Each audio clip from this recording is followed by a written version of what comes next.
কথায় আছে, কম্বল যত বড় ঠিক ততটাই পা ছড়ানো উচিত। তার বাইরে পা বের করলেই ঠান্ডা লাগবে, শীত লাগবে। বন্ধুরা, আমাদের অনেকের চাহিদা আমাদের পরিস্থিতি থেকে অনেক বাইরে থাকে। আমাদের চাহিদা অনেক সময় অনেক বেশি বেশি হয়ে যায়, সীমার অতীত।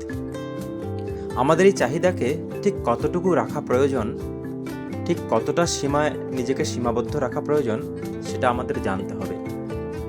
কি চাইলে আমাদের জন্য ক্ষতি, সেটা ভাবতে হবে। আসুন বন্ধুরা, একটা গল্পের দ্বারা সেটা বোঝার চেষ্টা করি। একবার একটা লোক জঙ্গল দিয়ে হাঁটছিলেন।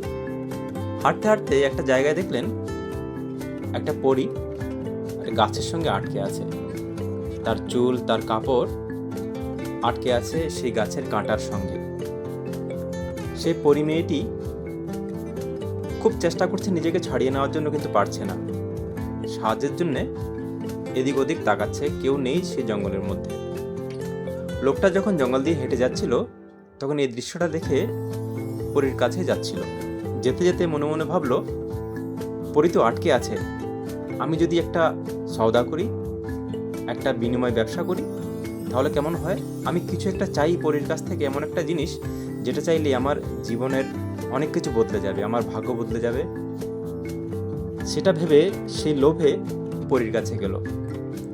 পরীও যখন দেখছিল লোকটা আসছে তার দিকে, তখন সাহায্যের জন্য বলল, আমাকে একটু সাহায্য করো না, আমার চুল আটকে আছে কাঁটায়, আমার জামাটা আটকে আছে কাঁটায়। তখন লোকটা একটা সওদা করলো বুদ্ধিমতো। নিজে যেটা চিন্তা করেছিল সেই হিসাবে সওদা করলো, এমন যে আমি তোমাকে সাহায্য করতে পারি, তার বিনিময়ে তুমি আমাকে একটা শক্তি দেবে। লোকটা জানতো পরীদের নানা ধরনের শক্তি থাকে এবং চাইলে সেটা পাওয়া যায়। তখন পরী জিজ্ঞাসা করলো, কি তোমার শর্ত? ঠিক আছে, আমি তোমার শর্ত পূরণ করব, কিন্তু তার আগে তো বলো, তার আগে আমাকে সাহায্য করবে কিনা, বা আমাকে তার আগে সাহায্য করো, আমি নেমে এসে তোমার শর্ত পূরণ করব। কিন্তু লোকটা ছাড়তে চায়নি নিজের এই সুযোগটি। সে আগে কথা দিতে চাইলো পরীর কাছ থেকে। তখন পরী না পেরে বলল, ঠিক আছে, আমি তোমাকে একটা গুণ দেব, একটা জাদু শক্তি দেব। কি সেই জাদু শক্তি, সেটা বলো। লোকটা পরীকে কাঁটা থেকে ছাড়ানোর আগেই বলল, আমাকে এমন একটা শক্তি দাও যাতে আমি যে জিনিসটি স্পর্শ করি সেটাই স্বর্ণ হয়ে যায়। পরীও লোকটার চাহিদা মতো সম্মতি জানালো। তখন লোকটা পরীকে নামানোর পর পরী যখন বুঝলো আমি আজাদ হয়েছি, আমি মুক্ত হয়েছি কাঁটা থেকে, তখন পরীও চলে গেল কিছু না বলে। লোকটা তখন আনন্দে আত্মহারা। সে কি করবে খুঁজে পাচ্ছিল না। রাস্তার আশেপাশে যে জিনিসটা পেল, যে জিনিসটা হাতের নাগালে পেল, সেটাকে ধরে ধরে সে সোনা বানাতে লাগলো। গাছকে সোনা বানালো, পাথরকে সোনা বানালো। এমন করে করে সে ঘরের দিকে দৌড়ে চলে গেল। আনন্দে খুব আত্মহারা সে। বাড়িতে গিয়ে যখন দেখলো বাড়ির উঠোনে তার মেয়ে খেলছে এবং ঘরে বউ রান্না করছে, তখন চিৎকার করে ডাকলো, এদিকে আসো, এদিকে আসো। লোকটার মেয়ে আনন্দে বাবার কাছে এলো। এসে যে বাবাকে ধরতে যাবে, জড়িয়ে ধরতে যাবে, তার বাবা, সেই লোকটা ভুলে গিয়েছিল তার হাতের পাওয়া শক্তির কথা। সে লোকটা মেয়েকে যেই ধরলো, মেয়েটা সোনায় পরিণত হয়ে গেল।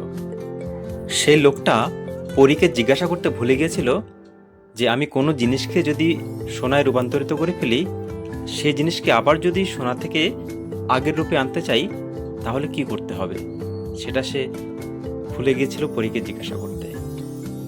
লোভের বশে সে আনন্দে আত্মহারা হয়েছিল, ছুটে এসেছিল বাড়িতে পরীকে এটা জিজ্ঞাসা না করেই।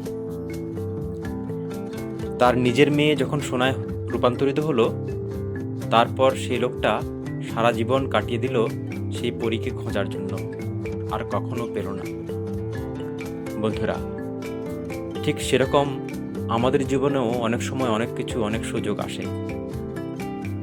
অনেক সময় আমাদের এমন এমন সুযোগ আসে, এমন এমন ভাগ্য বদলানোর জিনিস আসে, আমরা চাইলেই অনেক কিছু করে নিতে পারি, কিন্তু তারপরেও আমাদের সুখের জন্য, আমাদের শান্তির জন্য আমাদের বুঝে নিতে হবে কতটা সীমা আমাদের প্রয়োজন। কথাটা সীমাবদ্ধতা থাকলে আমাদের জীবন সুন্দর হতে পারে।